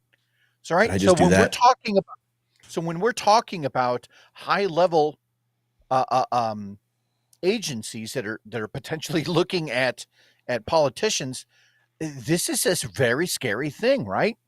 This is when big government goes awry, right? What's the worst that can happen? Right? It's this kind of thing. It's where all of a sudden you've got intelligence agencies that are now looking at politicians saying, hey, we noticed this, and we know that we didn't necessarily have a warrant, and we know that maybe, we were listening to your phone call and we didn't have authorization to, not like we need 30 seconds, 30 seconds, 30 seconds. That's the problem with things like the Patriot Act, is that power can go too far. And to Tucker's point, when it does go too far, how do you get that control back? Perfect. And good. Nope. That was a good 30 seconds. Nope. I got to go. Nope. Livia, go. Yeah. No, we're Leroy up can against have it. my time. Okay. Leroy, you got another 15 seconds. I was done. I was just going to say, cool. That was his point, is you don't get that power back. All right, we're going to lose Spreely in 3 minutes, but we're trying to keep on time. I'm just going to give you the quick rendition, okay? Listen to me. Tucker Carlson's a smart guy. Tucker Carlson has 10 times more contacts than I do. That doesn't mean anything. It's not the quantity, it's the quality. And I will take my predictions, my facts, my reporting versus just about anybody. Because it may not be as much as others, but I'll tell you what, it's always consistent, it's always truthful, and it's always right. And the reason why is because I don't say shit that I don't know. Now, do I believe that intel agencies threaten politicians? Intel agencies killed Kennedy, okay? I'm not naive. I get it. But here's the thing. Even if intel agencies are putting kiddie porn on computers, even if they're going ahead and sliding in dollars from foreign governments, even if they're setting up, private blackmail and hard intel and operative style collection of politicians to do their bidding. Can anyone please tell me a time when any politician has been held accountable by the U.S. government or Department of Justice and not literally voted out by Democrats or Republicans and kicked out of Congress? Because we can look at Santos. We can go ahead and look at the guy from Saturday Night Live who grabbed the soldier's tits in the picture and fake doing that.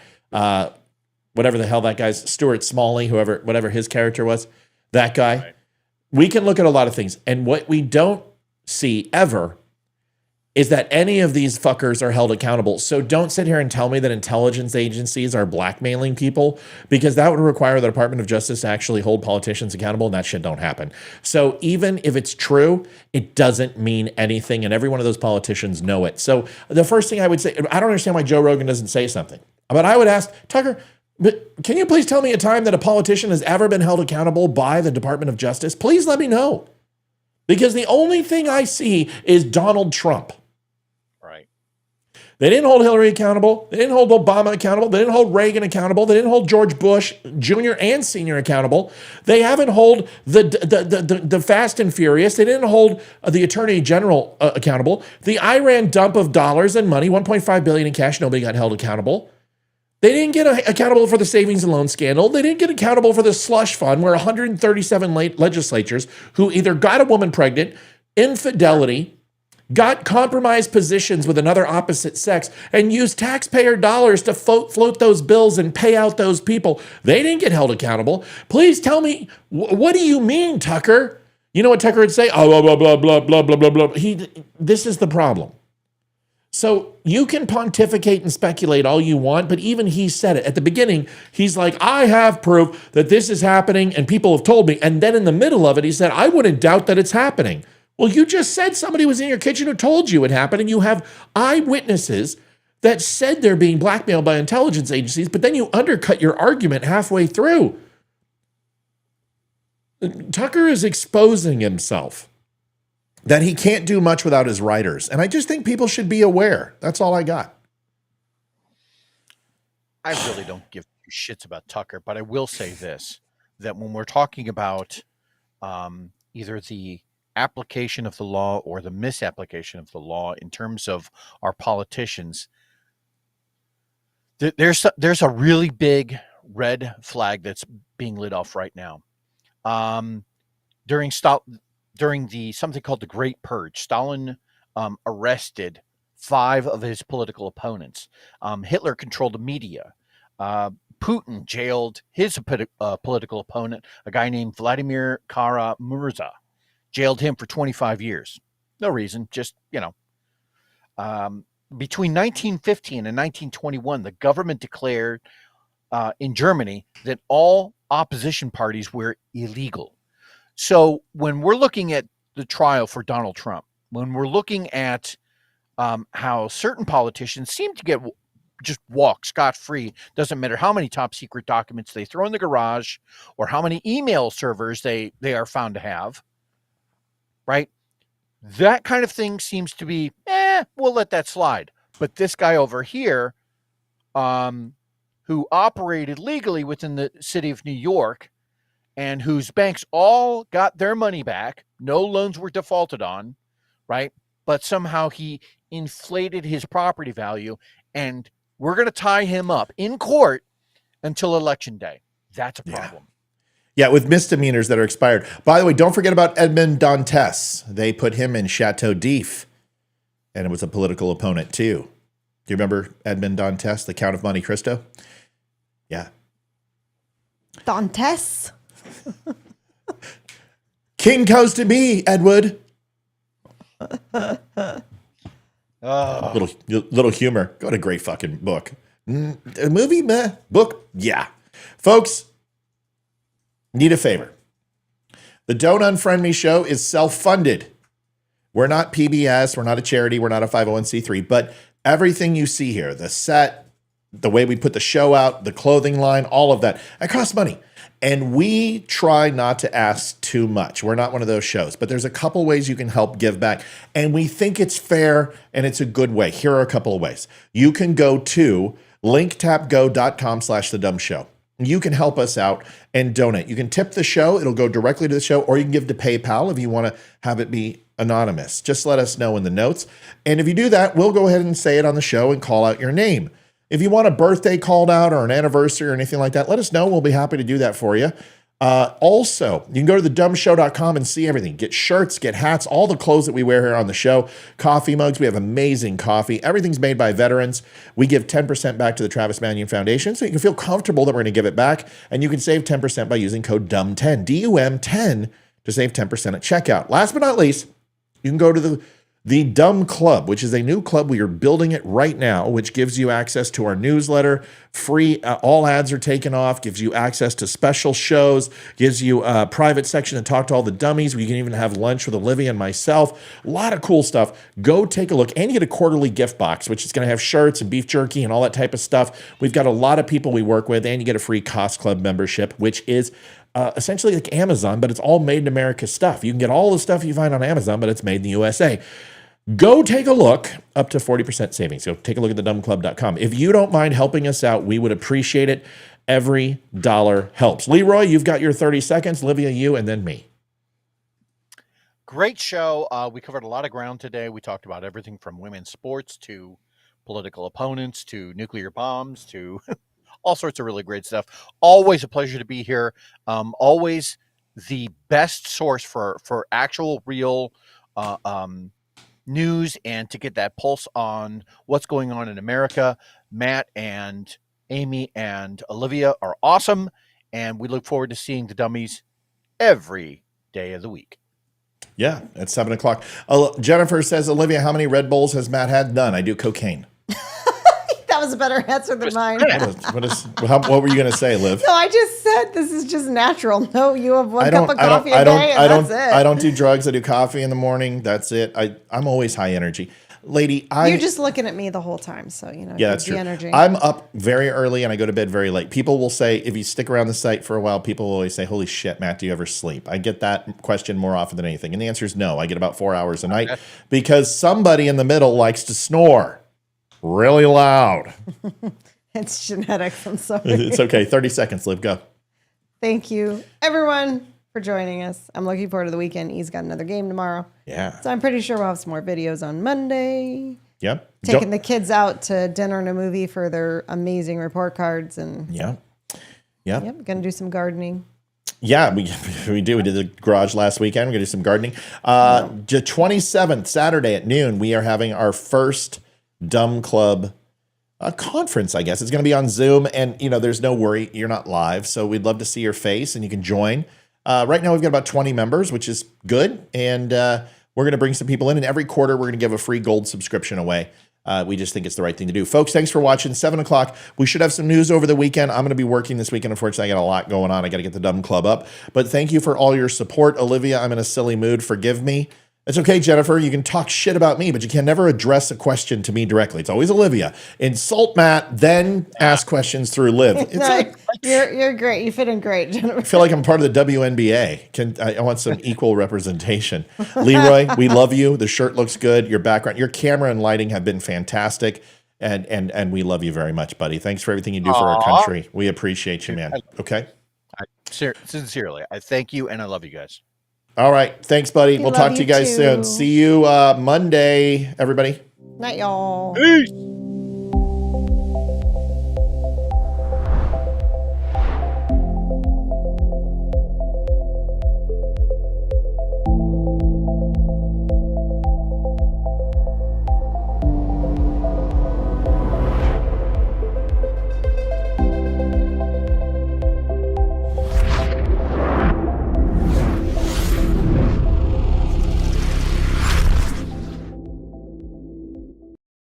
Adjusting transmitter output. This is the Don't Unfriend Me Show with your hosts, Matt, Leroy, Amy, Olivia, and Mike. Geopolitics, military analysis, and election coverage. Coming to you live on the Spreely.tv network and all major social media channels at The DUM Show.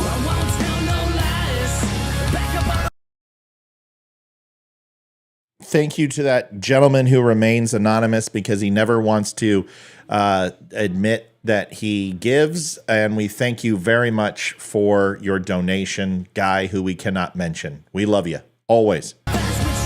Honest, direct, unfiltered. We can agree, we can disagree. Just don't unfriend me.